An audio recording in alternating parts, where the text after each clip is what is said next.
Hello, my name is Bobby Benton, aka Serendipitously Bobby, and welcome to Life Essentials, the Self-Healer's Journey podcast.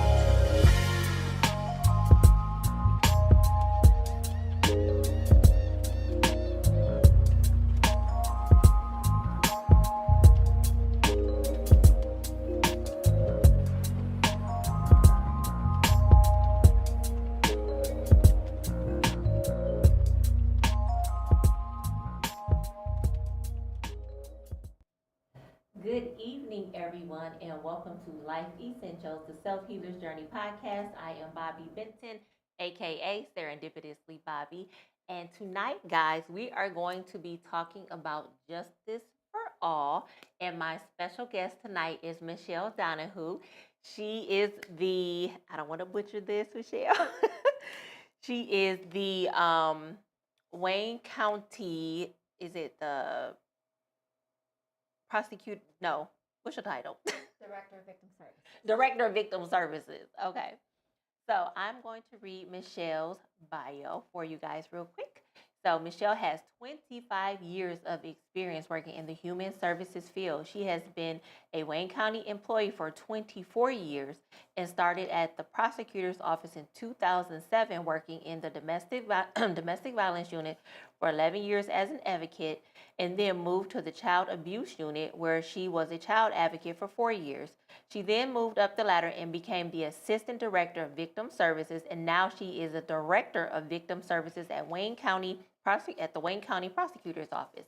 She is very community service driven as she leads every August the back to school backpack drive for the only shelter in the city of Detroit, Interim House.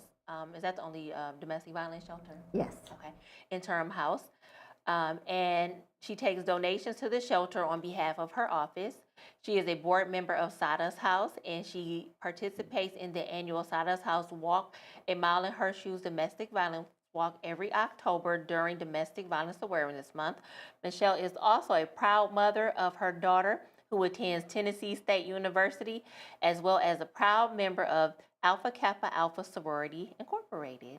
Welcome to the show, Michelle. Hey, Bobby. Thank you.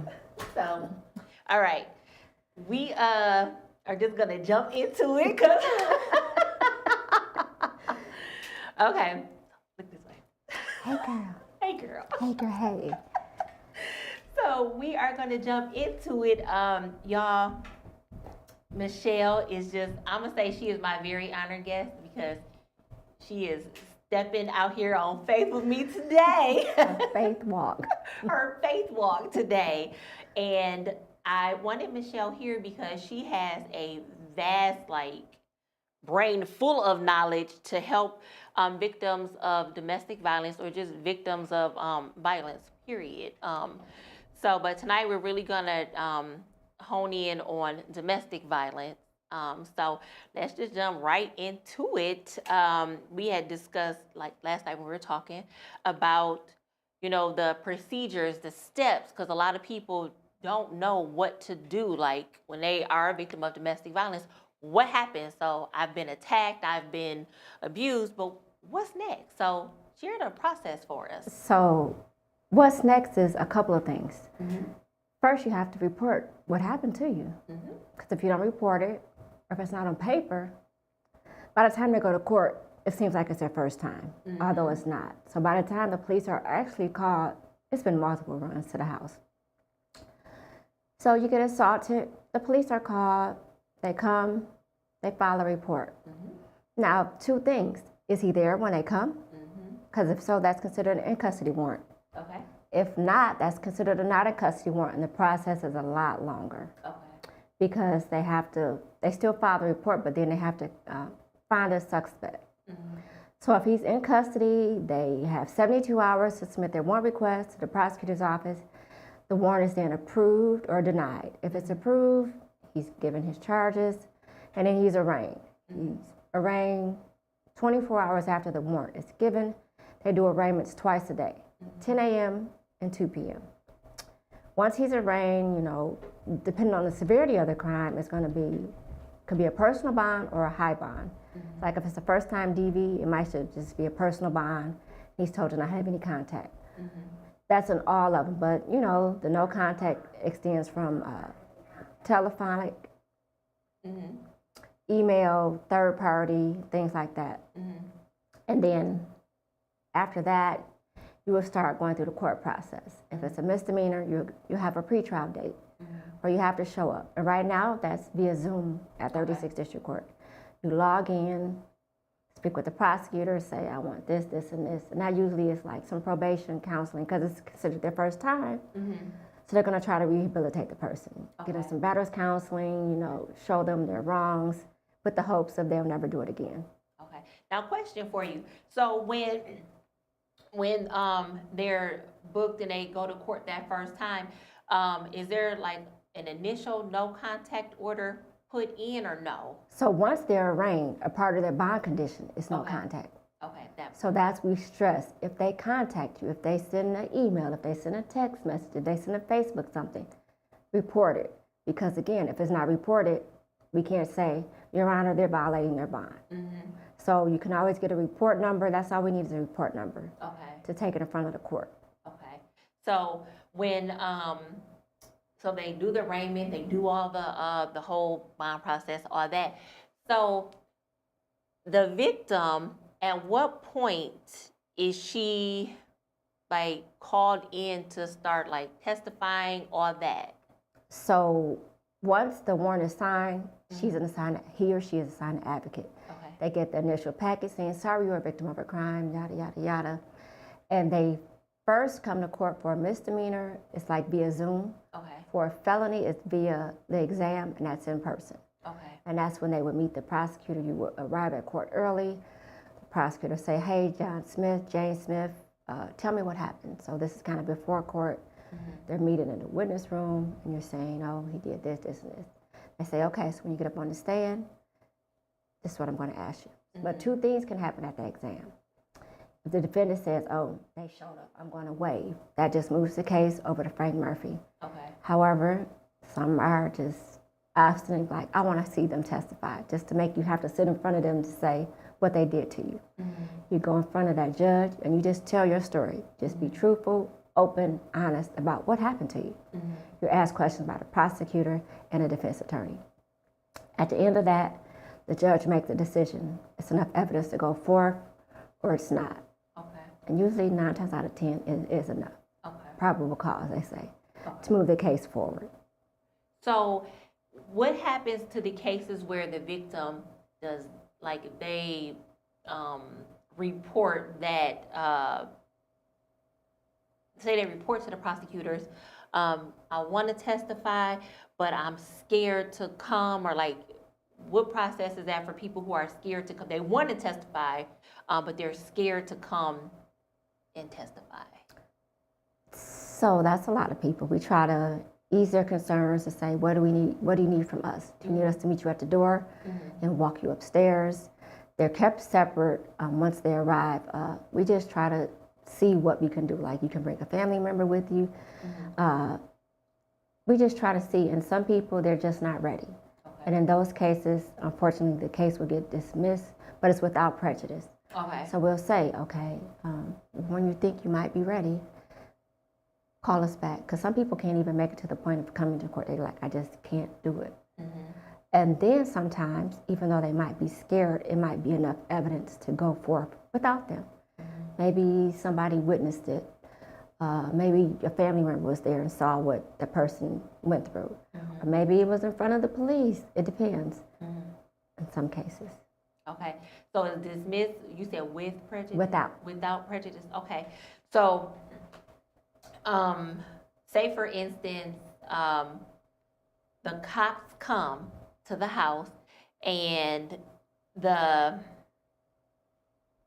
batterer convinces the officer that it's not that serious, or it's not, that she was the assailant, or, because sometimes that happens, because he may provoke her, or he may do something to her, and then when she attacks back, then it's like, oh, I'm the victim. Was me. Yeah. So what happens is, what they should do is say, we get into it. They have to talk to me separate and you separate. And sometimes they are if they're trained well enough, Yeah. they're able to decipher who was who. And then sometimes, unfortunately, the woman has ended up, or the person who has usually been the person receiving might get arrested, but it comes out in a wash about what really happened. Okay. So should so because I used to do the advocacy work, and it was so hard trying to convince the victims that just go through the process, because it's like it's unfair, I didn't do what things are in place to when the victim does come back, like, so if they want to come back and pursue charges, what do they do? So they would then contact the officer in charge, wherever the precinct it was from, and say, okay, I'm ready now. And then the officer would probably have a stern talk with them to say, hey, this is a lot of paperwork. We're going to do it. You need to follow through. And then they start the process all over again. But the problem is now they might not be in custody. So they might have to wait for them to get picked up. If it's a misdemeanor, they usually don't get arrested because they're not going to come searching for you for a misdemeanor warrant. If you get pulled over, they're just going to say, you got a warrant, you need to take care of it. Towards the felony, you get pulled over, they're going to take you in, or they could come looking for you. And that's the only drawback about that. But they will resubmit the warrant. Okay, And so you- resubmit it. They will resubmit it, yeah. Okay, so the person, the victim, she or he, sometimes men do get assaulted too. So they go through the whole process. They've made it through, and are the victim and the batterer ever allowed to cohabitate in the same home during those times? If the victim contacts us and say, I want a no assaultive contact order, so they have to tell us they want the order changed to no assaultive contact. And if that's what they want, like, are you being threatened? Why? And yeah, it has happened.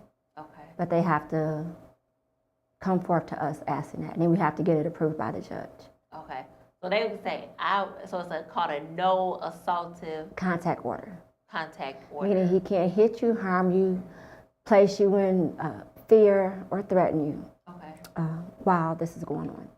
He can live in your house. Well, but he can't- that's kind of your choice. You're in control at that point. But once the case is started, it's no contact. They should not be. And we have had people that have come to court together and left together because this is what they said they wanted. Yeah. So what happens, because a lot of people don't realize that, what happens when the victim violates the contact order, the no contact order? They get admonished by the court, but it's really nothing. Nothing. So the onus is on the defendant Okay. to say, oh, it's you, click. I see you, I'm going to go this way. Because the victim isn't under a court order. The defendant is. Okay, so it doesn't cancel out the order? No, just because if I keep calling you, just be like, I need to call my attorney and say, hey, we got this no contact order. She keeps calling me. Because it's on the defendant to say, I can't talk to you, click. Don't call me, click. But because at any moment, if they get mad, they can be like, he talked to me on this date, and he can be like, but she called me first. And the judge will say, well, did you hang up? So it kind of sucks because the victim isn't under order, but we tell them. And then people are like, well, we got kids, we'll get a third party.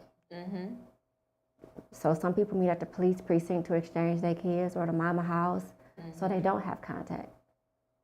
And that's, to me, the safest way, because when somebody is hurting you, why would you want to be in contact? But you know how trauma bonding and all that happens. Yes, some people, so sometimes you wonder, like, why do you keep taking the calls? Block the number, or, well, my family has the number, that's fine. And so when my kids need their dad, that's fine too. But it doesn't have to go through you.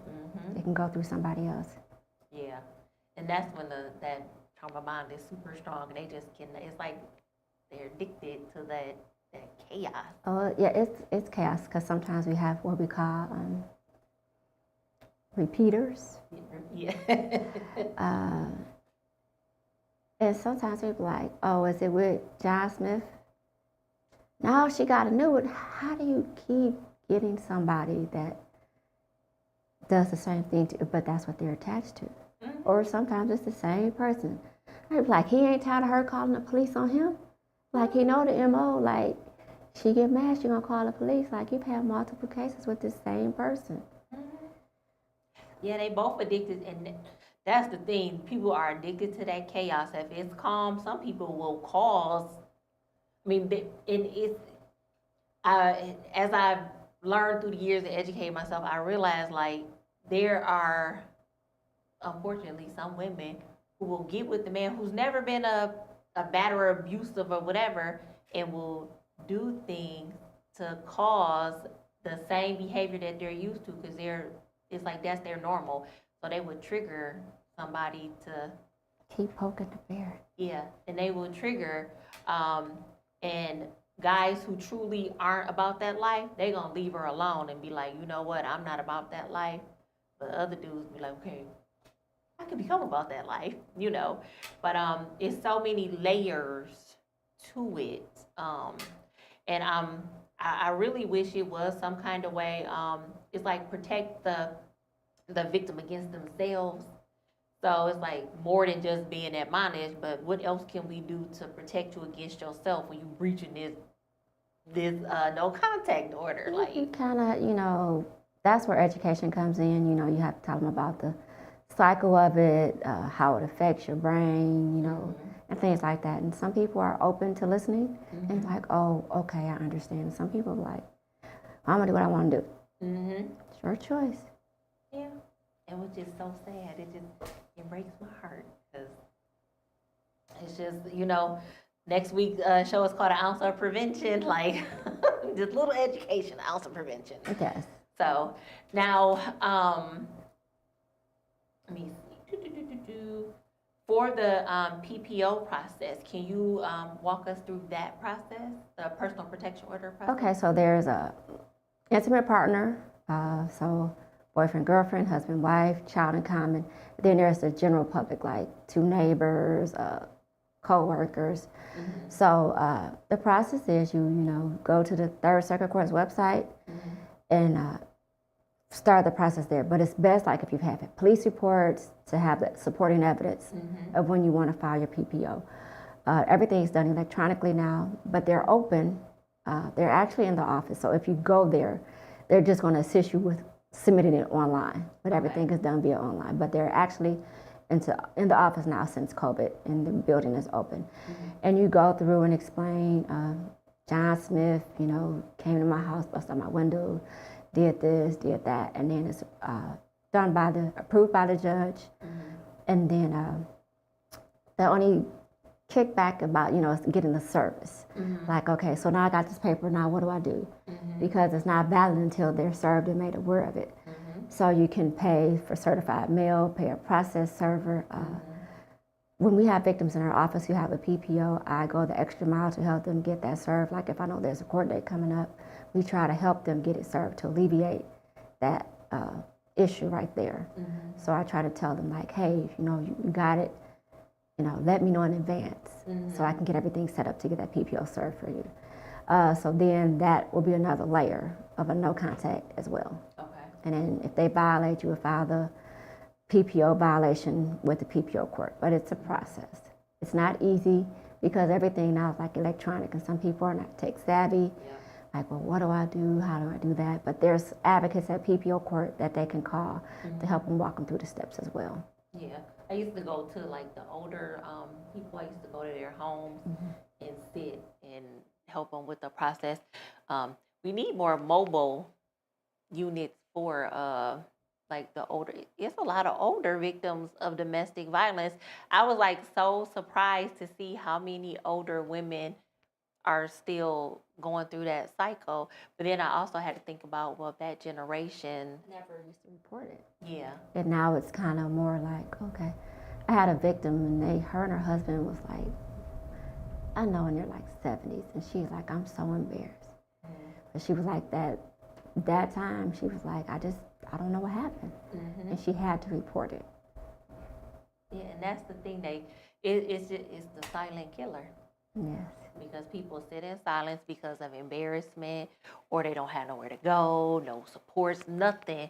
So they just sitting. Just say, we've had people to be like, nope. Okay, well, can he just get probation? I need him to go back to work. We got these kids.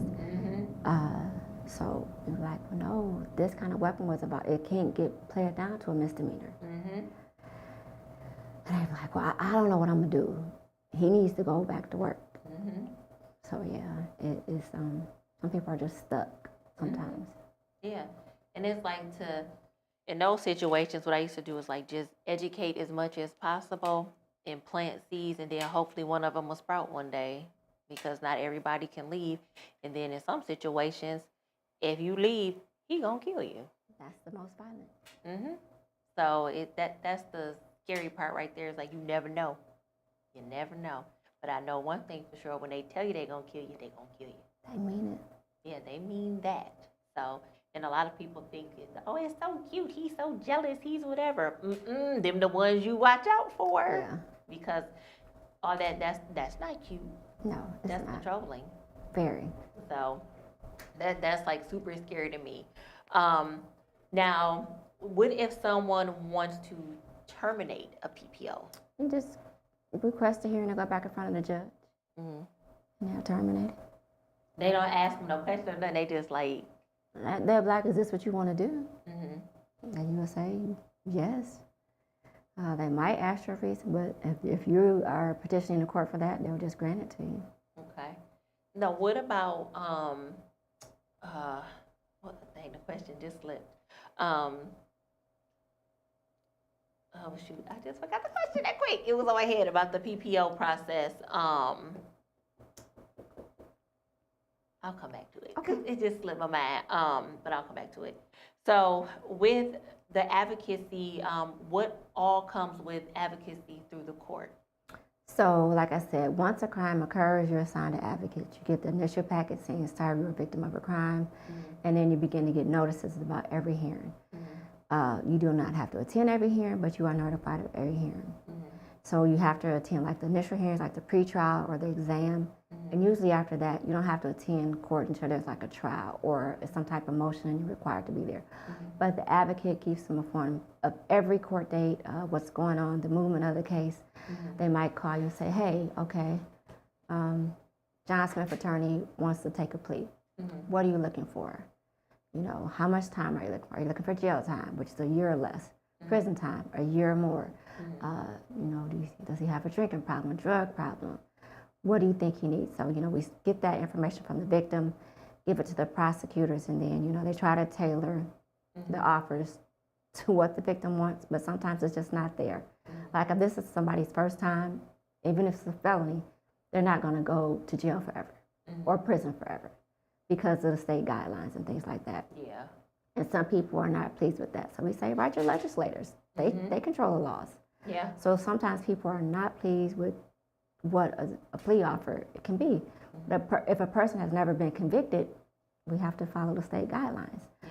So they try to please, but I can guarantee everybody's not always pleased. And then they're, you know, they tell them the rights about the victim impact statement that you can give at the sentencing. Send them the sentencing information. It's so important. When you get that information, please register with MDOC because then they'll get a call and say, I didn't know he was getting out, but did you send the paperwork we gave you to register with MDOC? Because if they don't have anybody to notify, they're just going to go through the parole steps, and then by the time you might find out, it's going to be too late.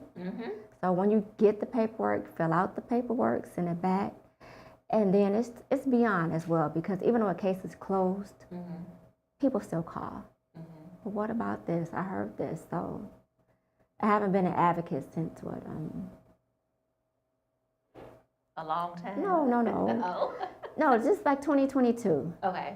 But I still have people calling from my DV cases, my child abuse cases to say, and I always tell my people, it doesn't matter. Call me. Even though I'm no longer an advocate, call me. I'll have, I'll get an answer. I'll just answer it myself. So yeah, that's why I say and beyond, because it's always something that they might have a question about. Oh, well, I heard he's getting ready for parole. What do I got to do? Look for your paperwork, respond to the paperwork. Oh, okay. So then they're always there. Sometimes their case can be long gone over. They just want to call and talk. I've had parents who just, of homicide, they weren't having a good day and they just wanted to call and get that 5-10 minute conversation. They're like, okay, thank you, have a good day. Emotional support is important. Yes, and my people know I always, even if I'm not there and they leave a voicemail, I'm gonna call you back. They're like, I know you're gonna call me back. Yeah, I'm gonna call you back because I don't know what your question is, but even though your case is closed, I'm gonna still call you back. I like that. Yeah, Yeah, they need that. they do. Because sometimes you're that one person that just gonna listen to. They might have seen something on TV, heard a song that reminded them of that person who's no longer here, and they know you understand what they went through. I like that. I really do. No, that a lot of times people in the field like advocacy, sometimes they can become desensitized, and it's just another number. But to have a compassionate heart for people like that, like I really like that you do that. So. As I told you before, servantry is my gift. So whatever I can do to be of service to somebody else, I'm gonna try to do it. Yeah, and that's so commendable. I love it. So Thank you. no, it is because, like, when I used to do advocacy work, like for another organization, and I will call other organizations, and they weren't always the nicest on the phone to the clients until the advocate till I got on the phone, and then it's a different tone, tune. But it's like sometimes, like I said, people get desensitized. So when people actually do care, like truly care, it's sad. It's a rarity sometimes to see it, So Yeah. I'm glad you do it. Oh, absolutely. And I tell my staff, you have to have thick skin because sometimes you might just be the target that day. Yep. You just might get the brunt of it all that day. But it's not you they're mad at. It's you're the person on the other end that they can get to. Yep. And unfortunately, I passed some who couldn't take it. Like, I don't take it personal. You're not mad at me per se. You don't even know me, but I'm the soundboard you have right now. And then usually a day or two later, they'll be like, I'm so sorry. It was just, I had somebody on the phone. And I say, I understand. I didn't take it personal, but do you feel better now? Are you on the other side of it? And they're like, yeah, okay, well, I'm glad you got it out. You a safe space at that point. Yeah. Because you didn't operate in ego. No, that's too much energy. No. Yeah, woman after my own heart, I love it. Thank you. That's what I do at work because my kids on my caseload, I get cussed out on a regular basis, but I just stay nice and even, and I'm like, you okay now? Yeah. They'll text me, I'm sorry, or I give them permission. If you want to vent and let it all out, call me. So I love that you do that. So you're in the right spot. Thank you. That you are. So let's see, what else? And we went through these. Did we go through all these steps? No, we didn't go through them all, but Okay. it's a lot, especially for a felony case. It's many steps that it'll go through, especially since COVID has like been hearings and hearings and hearings. So it's 2024 now. We're doing cases that are like from 1920. Only because, like I say, from that March of 2020 till the building fully opening in 23, put us in a deep hole. And I understand people call and get mad, like, you don't care. It's just like, no, we actually do care, and you're not just a number. It's just things were backed up, and they're moving forward. It's just, it's not a snail's pace anymore because some things have gone to trial. So we're still moving forward, but then crime is still happening as well.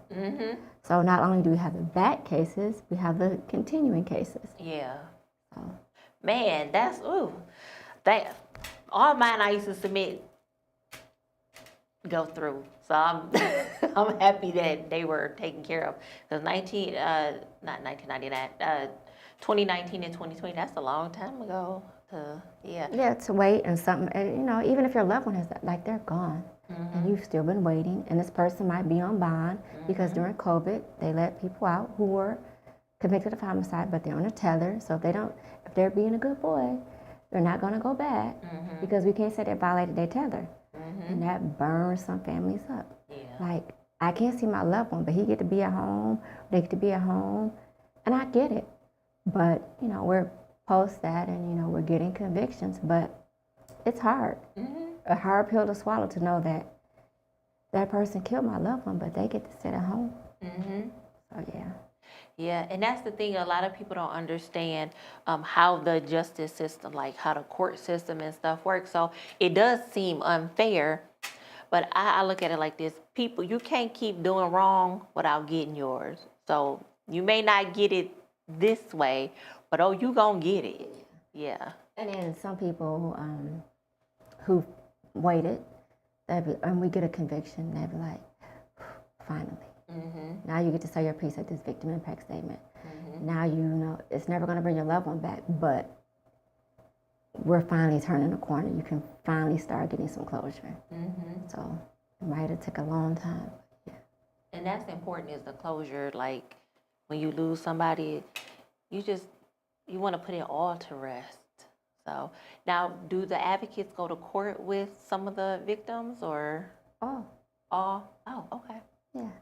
So, well, let me do an asterisk. Like for the hearings that are not required, I just be like, well, can you call us and let us know that you're popping by, and so somebody can stop down and see you. But the hearings, like the trials, the exams, the pre-trials, there's somebody there with them.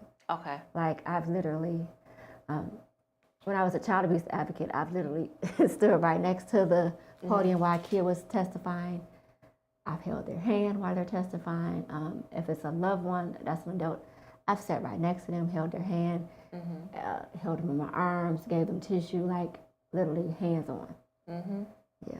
That emotional support. That emotional support. I had to walk them out the courtroom because when you hear them saying, what happened to your loved one if they're gone, that's very, you know, you try to prepare somebody, say, you might hear things you don't want to hear, no outbursts, no this, no that. It's kind of hard. So when I kind of see it coming, like, well, let's go take a walk in the hallway. Because I want you to stay through the trial. Yeah. Because, of course, don't like the outbursts, which I understand it's a place of business. So let's go take a walk in the hallway while they're doing this so you can come back in here. And some people are like, no, I got to hear. I'm like, well, you got to sit in it while they're saying it. You know, I got all this tissue. Just use it all, squeeze my hand, whatever you need to do to get through it. But yeah. Ooh, that's a lot. Yeah, it is. It's heavy. It's a lot. You know, some days I went home like, oof, glad this day is over. But yeah, it's rewarding to know that I was there to sit with them and sit with them in it. So what do you do to, because that's like secondary trauma you're getting. A lot. What do you do to like just de-stress and decompress from taking on everybody else's stuff? So I have a great support system with my friends. It's times I be like, y'all, I need you to pray for me before I go see this victim because I don't know what I'm going to say. Like, I have no words. I like quick getaways to look at the water, do stuff with my daughter, and then God is my center. I'm literally running to the church every Sunday, like, because my boss has asked me, she was like, I can tell you, go to the moon. You'd be like, oh, okay. And you figure out, I'd be like, I have to go stay centered. Because if I didn't have him, I surely couldn't do half the stuff I do. Because I'd be like, I'd be to pieces. Because some days I'm just like, ooh, that's a lot. But I stay centered with my friends, my daughter, and just doing stuff to take my mind off of it. Yeah. Well, he designed you perfectly. He designed you for this. So, no, Thank you. you have to be, to carry the weight for other people. God does design people for that. You know, that's your gifting. Like you said, you're a servant. You have a servant's heart. You have the compassion to go with it. So you're designed especially for this. Thank you. So I think that's cool. Thank you. Let's see, what else did I want to,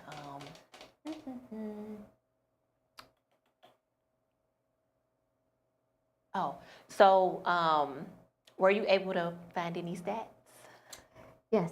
Okay. So where did it go? In 20,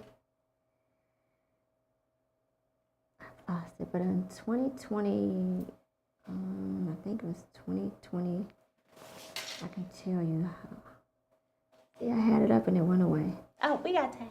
It's okay. Because to me, the stats are important to give people an idea of like how serious this is. So,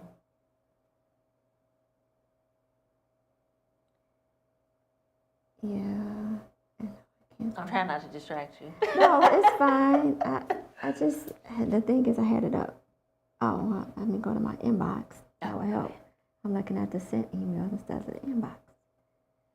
Yeah, because the numbers are scary. Oh, they will be. 'Cause I was just looking at it before we started. So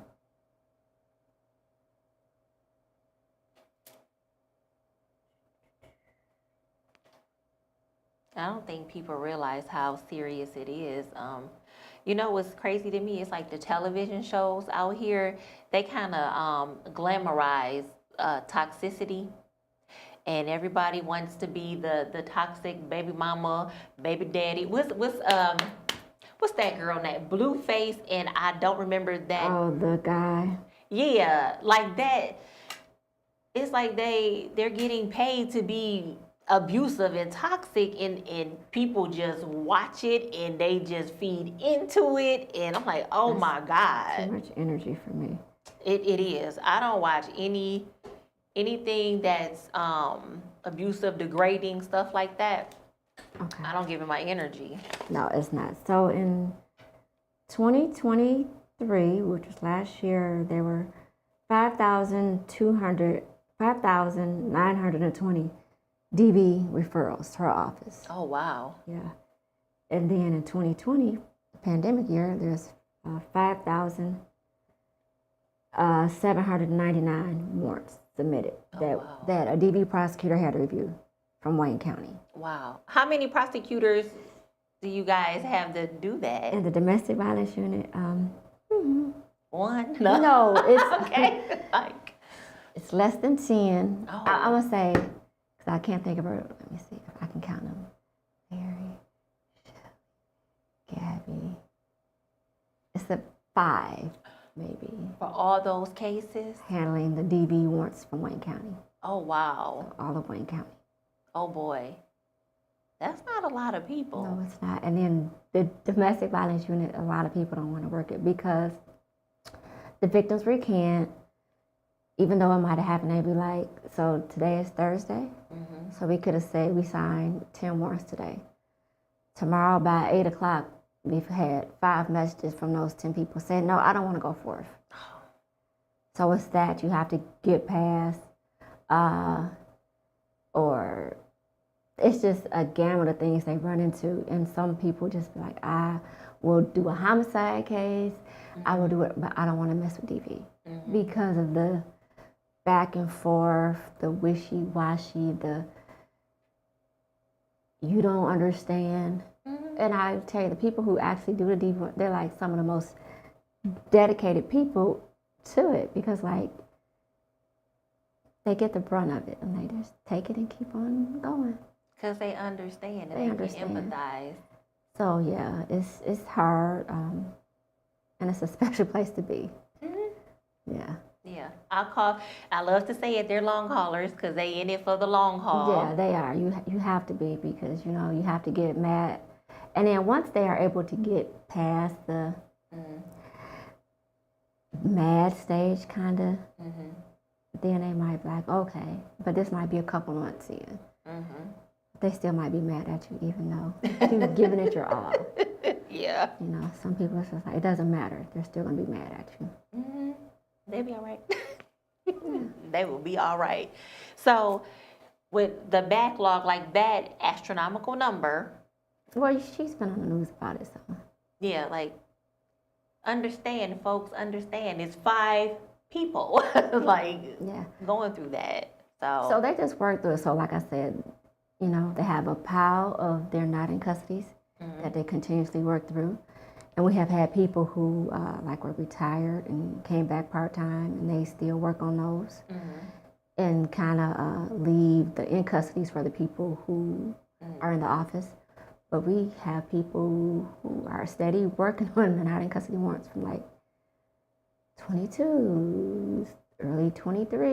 I mean, we're kind of through the 21s and 2000s, so we're moving up, but it's like you're crawling out the hole, and crime still happens. So, like, say something happened today, but they're not arrested, so that's a not a custody warrant.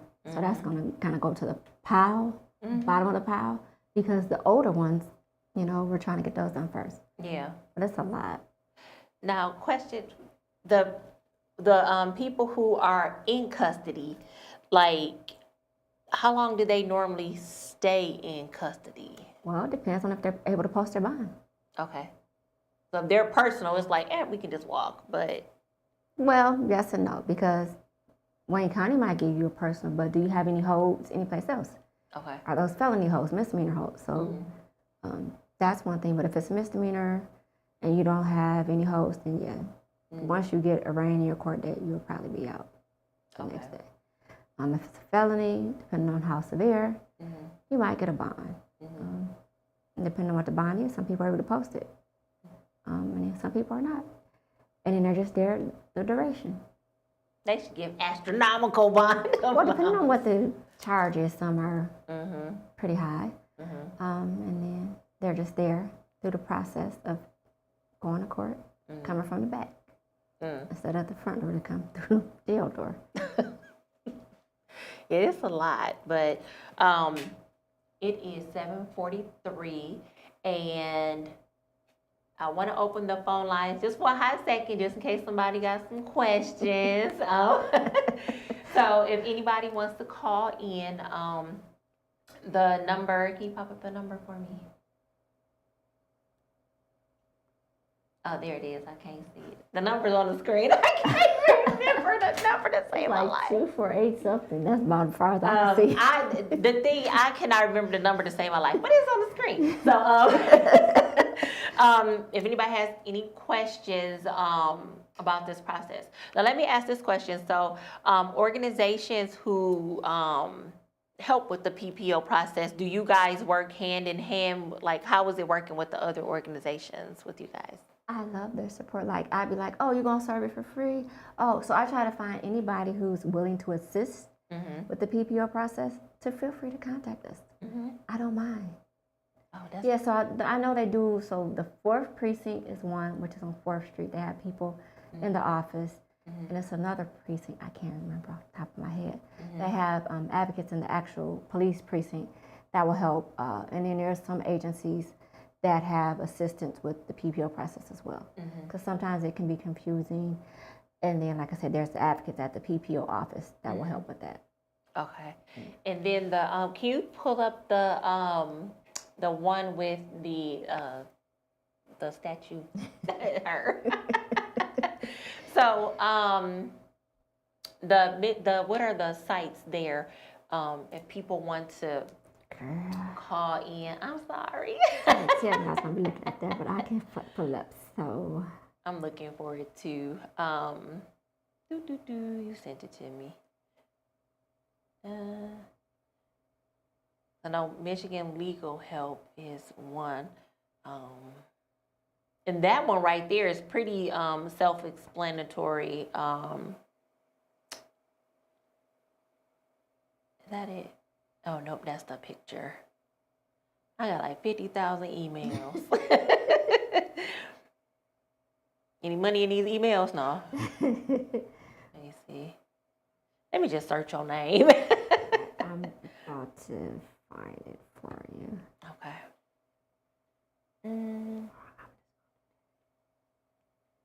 L-E. Oh, here we go. Okay, so it's the Third Circuit, 3rcc.org. And when you're there, it's under Family Court, you can find the link to get it for PPOs. And you follow all the steps.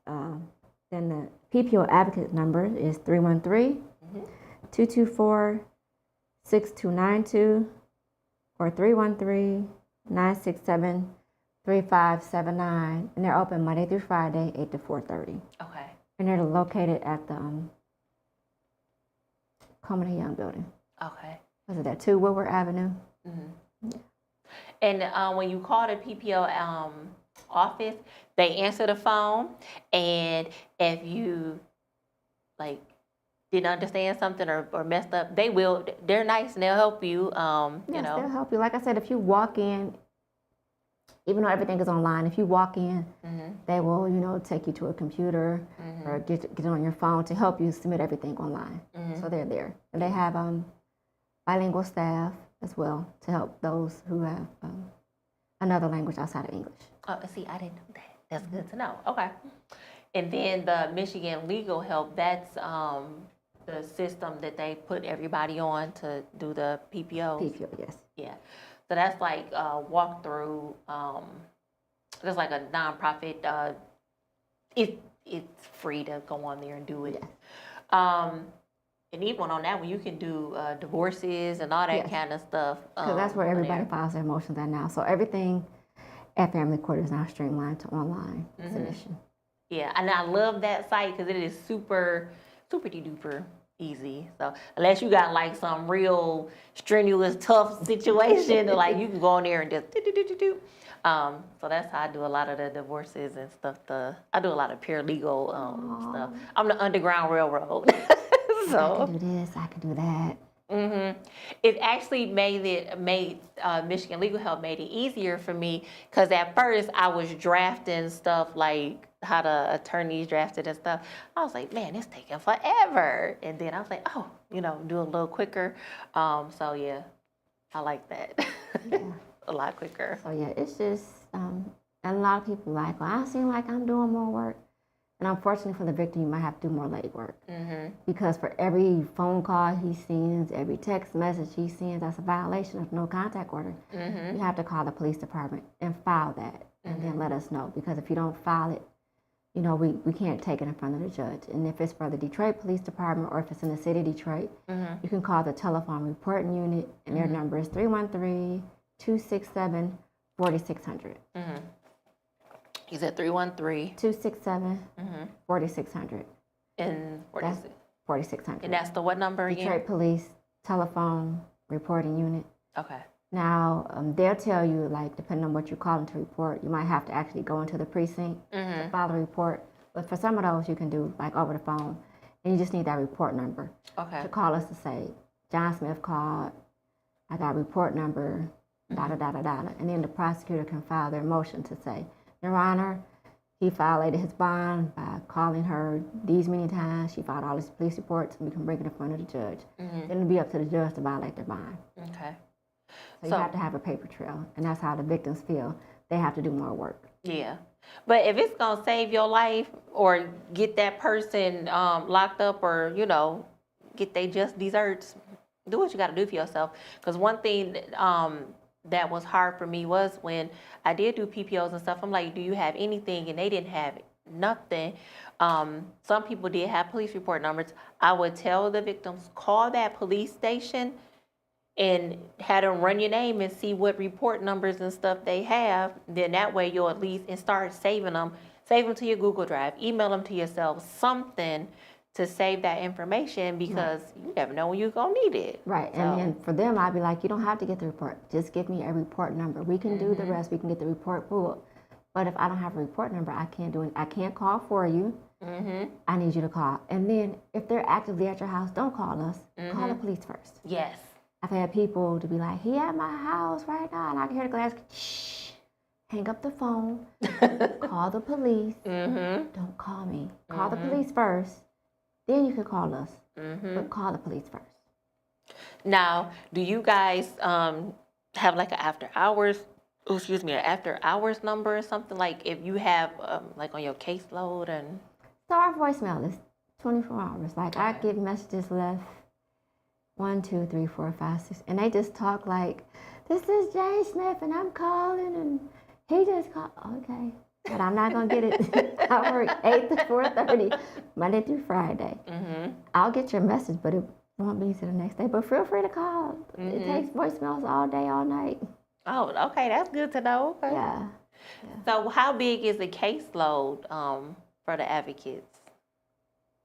Right now, it's still kind of big, and that's because the older cases are still lingering. They haven't closed out. And then if you're in a specialized unit, so like a DV advocate right now can have anywhere between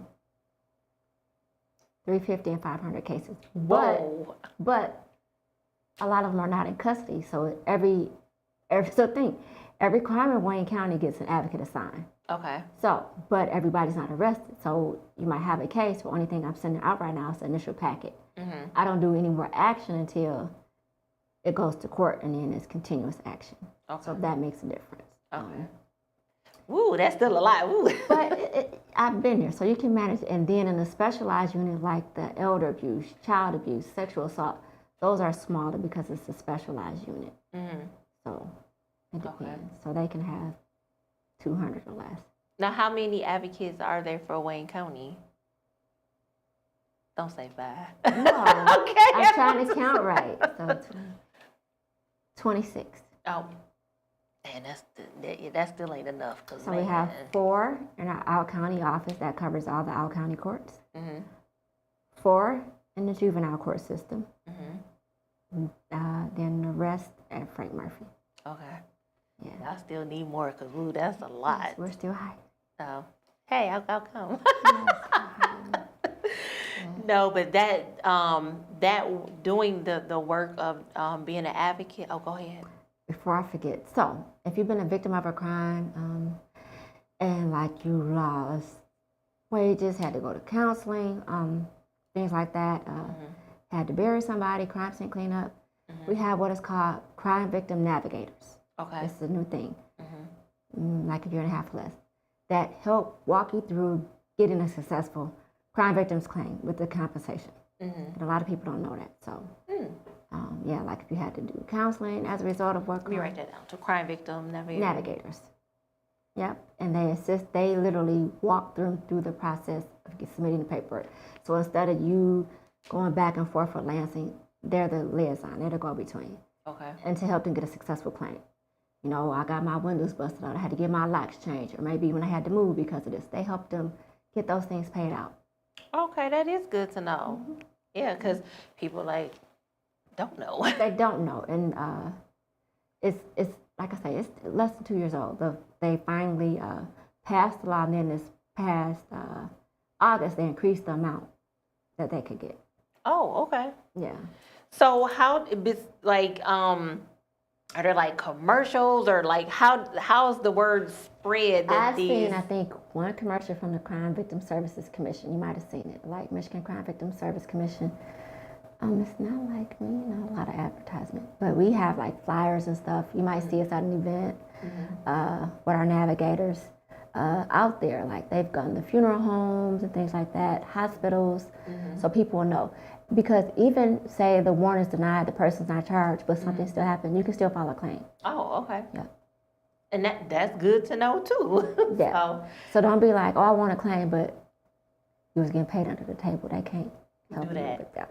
But you got check stubs to say you missed work, but they can try to help you file a successful claim. Yep.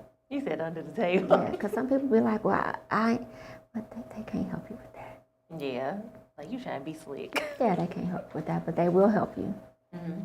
Yeah. Well, that is good to know. And I'm also going to add this to the Detroit telephone reporting unit number.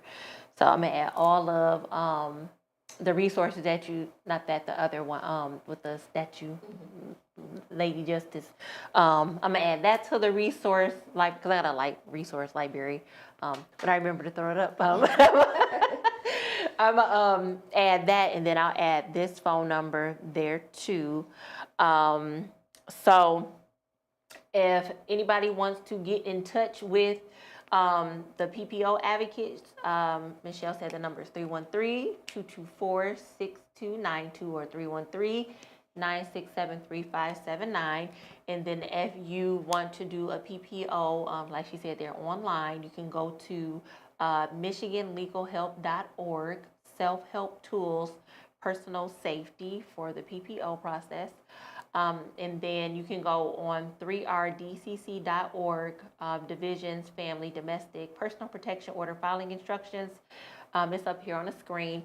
If you want the instructions for filing the PPO, and it also lists, it has the different advocacy agencies down there too. I remember seeing that too. When you click on that, the 3rdcc.org, you can find agencies too to help you with advocacy as well. So Michelle, this time went by fast, Miss. I'm behind the scenes. I am. I promise you, I am. No, you did very well. Thank you. Thank you. So calm and gentle. And I will email you the contact number for the navigators because we have 2 in our office that's all they do. Okay. So I will add all of these things to the resource library because this is like great information because a lot of times people don't know. You don't know what you don't know. You don't know. So, but thank you for sharing it. So guys, Michelle gave a ton of information. So great, good information.